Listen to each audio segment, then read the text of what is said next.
일로서 영상을 하다 보면 소위 현타라고 하는 순간들이 많이 오게 됩니다. 정말 좋아서 시작한 일인데도 말이죠. 현타가 오는 이유는 여러 가지가 있어요. 영상은 다양한 사람들과의 관계 속에서 만들어지는데요. 모델, 배우, 헤어 메이크업, 촬영 스텝과 같은 직접적인 관계뿐만이 아니라 스튜디오, 장비 렌탈 업체, 그리고 일에서 가장 중요한 클라이언트와의 관계들도 있습니다. 일에서는 이런 관계들이 제작 그 자체보다 더 중요할 때도 많아요. 영상을 좋아해서 시작을 했고 영상을 일로서 하면 좋아하는 걸 훨씬 더 많이 할 수 있겠다 싶었는데 오히려 취미로 할 때보다 좋아하는 영상을 만들 시간이 더 적어지게 되기도 하죠. 시간에 쫓겨서 영상을 만들게 되다 보니까 어떤 자신만의 스타일을 만들어가는 것도 굉장히 어려워집니다. 저는 이런 이유들로 현타가 올 때마다 개인 작업을 하고 있어요. 휴식과 함께 저의 스타일에 대한 구상, 촬영이나 편집 방법들을 개발합니다. 오늘은 제가 이렇게 개인 작업을 하는 방법에 대해서 이야기해 볼게요. 앞선 이유로 인해 개인 작업을 하시려고 한다면 일반적인 작품의 작업처럼 규모를 크게 키워서는 안 됩니다.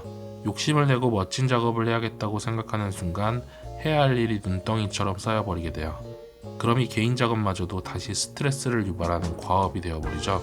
일의 규모를 줄이기 위해서 영상 작업의 기본 3단계인 프리프로덕션, 프로덕션, 포스트 프로덕션 작업을 모두 다 혼자 하지 마세요. 협업을 통해서 집중해야 할 부분만을 담당해 보시는 거예요. 저의 경우에는 1인 크리에이터로서 모든 작업을 혼자 해야 되는데 이 중에서 프리프로덕션 단계를 굉장히 힘들어합니다. 촬영을 잘하기 위해서는 프리 단계에서 많은 공을 들일 수밖에 없는데요. 그러나 프리 단계를 위해서 진을 다 빼놓고 나면 실제로는 연출할 시간이 굉장히 줄어들거나 현장에서 써야 할 에너지들이 부족할 때가 많아요. 그리고는 편집 단계에서 지쳐서 후회를 하죠. 그래서 저는 개인 작업, 그러니까 상업 작업이 아닌 작업들은 혼자 하기보다는 누군가와 협업하는 것을 좋아하게 되었습니다. 여기 한상호 작가는 실제 친구인데요. 한상호 작가님은 다큐멘터리 감독을 오래 해오다가 지금은 사진을 찍고 있어요. 기본적으로 영상 작업에 대한 이해도가 매우 높은 데다가 사진 스타일도 제가 매우 좋아하는 스타일이기 때문에 자주 함께 협업을 하고 있습니다. 사진 작가와 영상 감독이 협업하기에 매우 좋은 건 서로 겹치지 않기 때문이에요. 저희 둘 모두 사진을 메인으로 하고 있다면 프리 단계에서 스타일이 너무 겹치는 것도 너무 다른 것도 애매해요. 너무 비슷하다면 결과물이 비슷하게 나올 가능성이 크고 또 너무 다르다면 애초에 장소 선정이나 소품, 모델 선정에서부터 협업 자체가 이루어지기 힘들겠죠. 보통은 기획을 모두 함께 하지만 제가 일 때문에 너무 지칠 때는 컨셉이나 장소 선정, 일정 등에 대해서 상호 작가에게 크게 기댈 때도 많은데요. 제가 까다로운 편이라서 남에게 무언가를 맡기고도 잘 만족하지 않는 편인데 상호 작가님의 스타일은 전적으로 신뢰를 하고 있어요. 이렇게 추구하는 방향이나 느낌이 비슷하면서 작업물 자체의 결과물이 다르게 된다면 협업하기 굉장히 좋은 상황이라고 할 수 있겠죠.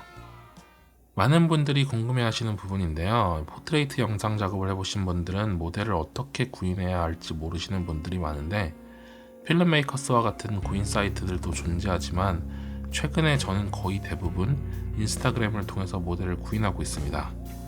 이번 작업처럼 다른 작가분과 함께 협업을 할 때는 구인 내용을 작성하여 각자의 인스타그램 계정에 올려서 지원을 받고 서로 의견을 교환하면서 모델을 구인하고 있어요.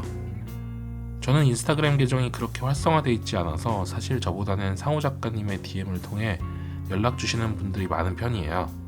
보통 작업을 타이트하게 하기 위해서 두 분의 모델을 모시고 있는데 각자 한 분의 모델을 메인으로 선정하는 편입니다만 결정이 어려울 경우에 저는 상호 작가님께 의견을 많이 묻고 있습니다. 사실 이번에 함께하게 된 맑은 모델님의 경우에는 제가 많이 촬영해온 스타일은 아니었지만 상호 작가님의 적극적인 추천으로 함께하게 되었는데요. 정말 많은 영감을 얻고 또 좋은 장면들을 만들어 볼 수 있었어요. 선율 모델님 같은 경우에는 저희 둘 다 예전부터 인스타그램을 통해서 함께 작업을 하고 싶었던 모델분이셨는데 이렇게 협업을 통해서 기존과는 다른 이미지의 사람들 또 다른 기획으로 영상을 제작해보면서 여러분들의 작업의 영역이 넓어질 수가 있어요.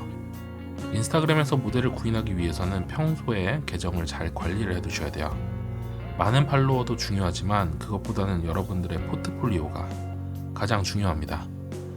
저 역시 모델분의 인스타를 볼 때 얼마나 꾸준히 모델, 배우 활동을 해오고 또 준비를 해오고 계신지를 보게 돼요. 거대한 작품을 했다거나 많은 활동을 했다기보다는 얼마나 진지하게 이 작업들을 해오고 있는지를 확인하곤 합니다. 그리고 한 가지 팁이 있다면 여러분들의 개인 계정과 작업 계정은 반드시 분리를 하시는 게 좋습니다. 작업물과 당신의 일상이 섞인 계정은 여러분들의 작업이 그렇게 진지하지 않게 느껴지게 해요. 여러분들이 아직 인스타그램에 올려둘 만한 큰 포트폴리오가 없다면 모델분들께 여러분들이 하시고자 하는 컨셉을 더욱더 명확히 이야기하셔야 돼요. 저는 최초에는 이렇게 PPT를 만들어서 전달을 하기도 했어요. 제가 왜 그 모델분과 작업을 함께 하고 싶은지, 어떠한 컨셉을 기획했고 나는 또 어떠한 수준인지, 어느 장소에서 어떻게 촬영할 것인지를 명확하게 설명하는 것이 좋습니다. 로케이션은 저와 작가님 모두 개인 작업을 할 때는 그렇게 세세하게 찾는 스타일은 아닌데요. 상호 작가님은 다큐멘터리 기반의 영상을 촬영을 해오셨고 또 일본에서 오랜 기간 스냅 촬영을 하신 데다가 한국에서도 많은 작업들을 하고 계시기 때문에 현장에서 스팟을 찾아내는데 매우 익숙하시더라고요. 또 그걸 굉장히 잘 하시는 편이시기 때문에 정해진 틀보다는 현장 분위기를 많이 보는 것 같습니다.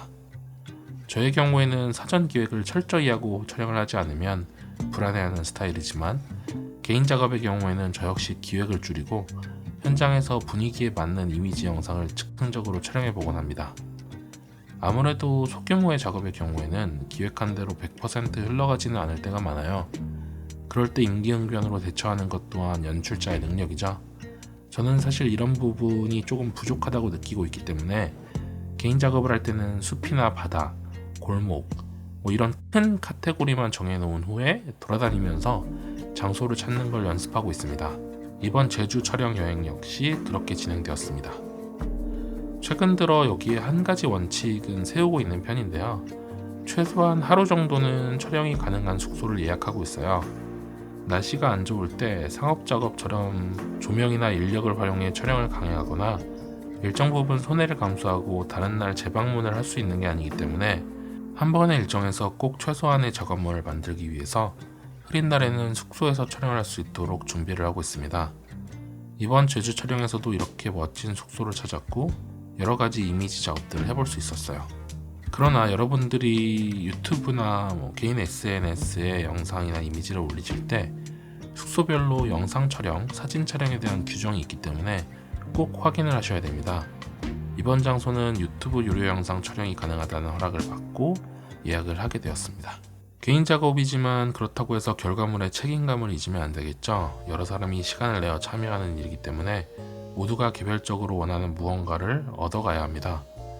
개인 작업은 클라이언트가 있는 작업은 아니기 때문에 공통적으로 연습과 도전이라는 부분에 더욱 중점을 둔 상태에서 원하는 것들을 조율해 나가는 방식으로 작업을 하는데요. 사진작가분과 저는 프리 단계에서의 부담을 줄이면서 더 많은 양의 작업을 단기간에 할 수 있는 기회를 얻을 수가 있고요. 모델이나 배우분들의 경우에도 단기간에 집중해서 다양한 컨셉의 사진과 함께 포트폴리오로 사용할 이미지 영상을 얻을 수가 있어요. 저는 여기에 한 가지 추가해서 유튜브로서 필요한 다양한 카메라의 정보들, 테스트 영상, 이미지 컷들을 확보할 수가 있습니다. 보통 2박 3일 정도 촬영을 하게 되면 6개에서 7개 정도 컨셉의 사진과 함께 여러 이미지의 영상 컷들을 만들고 있어요. 여기에 공통적으로 또 다른 이득이 있다면 개인 작업에 대한 비용을 절감할 수 있다는 것인데요. 숙박비, 차비와 같은 큰 지출을 서로 분담할 수가 있기 때문에 적은 지출로 포트폴리오를 만들 수 있어요. 단순히 놀러가는 작업이 아니기 때문에 작업하는 시간들 뿐만이 아니라 그 외의 시간들에도 대부분 작업에 충실하고 있습니다. 이번 제주 작업에서도 저녁 시간에는 이렇게 결과물들을 보면서 보정에 대한 방향을 이야기해 본다든지 다음날 있을 촬영에 대한 준비들을 하면서 시간을 보냈어요.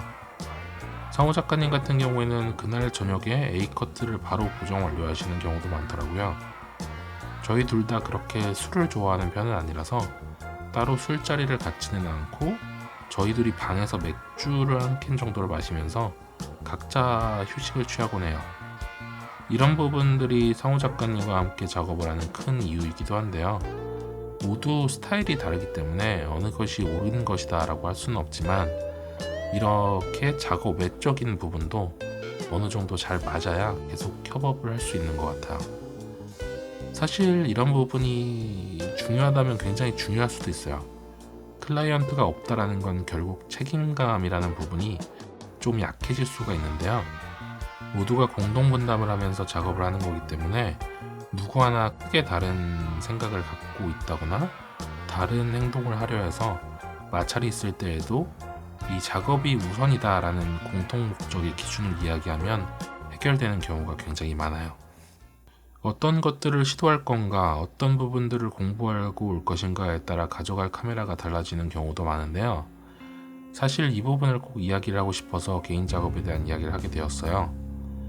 미러리스 카메라의 영상 기능이 급속도로 발전을 하면서 현재 나온 대부분의 카메라들은 사실 모두 좋은 퀄리티의 결과물들을 보여주고 있어요. 퀄리티의 차이를 논하기에는 너무 다 결과물들이 훌륭하기 때문에 그것보다는 카메라가 가진 편의 기능이나 추구하는 방향에 따라서 카메라를 선택하시는 것이 좋아요. 아쉽게도 모든 부분을 만족하면서 모든 부분에서 더 좋은 카메라는 없어요. 보다 더 나에게 잘 맞는 카메라가 있을 뿐이죠. 영상 시장의 유행이 흘러가는 방향에 맞춘 카메라가 인기를 끌고 또 판매량이 많을 수는 있지만, 내가 그런 스타일을 작업하지 않는다면 나에게는 그렇게 좋지 않은 카메라일 수도 있어요. 저는 여행 영상을 촬영할 때 두 가지 스타일이 있는데요. 첫 번째는 무얼 찍을지 구상하고 필요한 곳에서만 딱 촬영을 하는 것이고요. 두 번째는 브이로그 형식으로 일상도 촬영을 하다가 멋진 장소를 발견하게 되면 그곳에서 작품과 같은 이미지도 촬영을 해보는 스타일입니다. 첫 번째 스타일을 생각하고 여행을 떠날 때에는 준시네마급의 카메라들을 가지고 가는데요. 렌즈도 크고 무거운 시네마용 렌즈를 갖고 가니 삼각대도 무거워지게 됩니다. 두 번째와 같은 스타일로 떠날 때는 무조건 가벼운 카메라를 찾게 되지만, 영상 제작에 빠져 살다 보면 멋진 것도 찍고 싶다는 이 욕심을 도저히 버리지 못하게 돼요. 취미 유저분들에게 파나소닉 GH6는 딱 이런 부분에서 메리트가 있는 카메라라고 생각을 해요.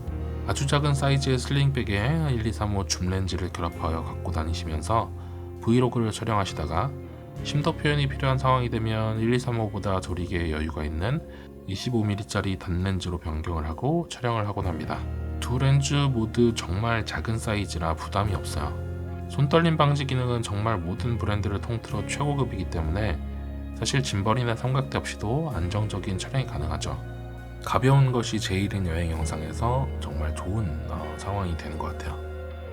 이렇게 일상적인 브이로그를 촬영할 때는 709 표준 감마로 촬영을 하고, 멋있는 장소를 발견하고 영감이 떠오를 때면 다른 감마를 통해서 원하는 바를 표현하고 있어요.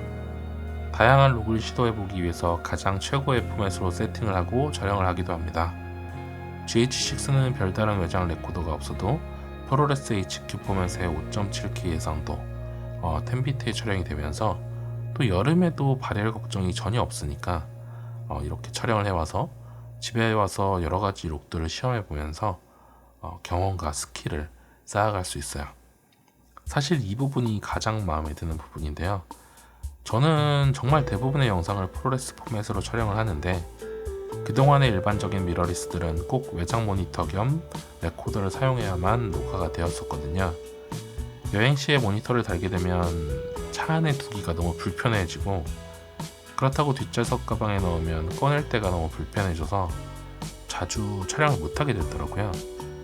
이렇게 여러분들이 카메라를 고르실 때 스펙, 그러니까 정말 숫자로 보여지는 기준치만을 고려하는 것이 아니라 내가 촬영하는 스타일과 목적에 맞는 카메라, 나에게 가장 편리하고 편안한 카메라도 한번 고려를 해보세요. 결국 사진이나 영상도 카메라가 찍어주긴 하지만 그 찍는 걸 담당하는 사람은 여러분들이니까요. 여러분들의 잘 맞는 카메라가 무엇보다 가장 좋은 카메라입니다. 파나소닉 GH6에 대한 리뷰를 진행하고 나서 또 이렇게 제주도에서 촬영 예시들과 함께 저의 이야기를 들려드렸는데요. 여러분이 꼭 이 카메라가 아니더라도 카메라를 구매하실 때, 그리고 개인 작업을 구상하실 때 이 영상이 조금이나마 도움이 되었으면 합니다. 앞으로도 저는 다양한 카메라들의 예시, 그리고 좋은 영상, 좋은 이야기들로 찾아뵙도록 하겠습니다. 오늘의 영상은 여기까지고요. 오늘 하루도 감성 가득한 하루 되시길 바랍니다. 영상이 재밌으셨다면 좋아요와 구독도 부탁드리고요. 감사합니다.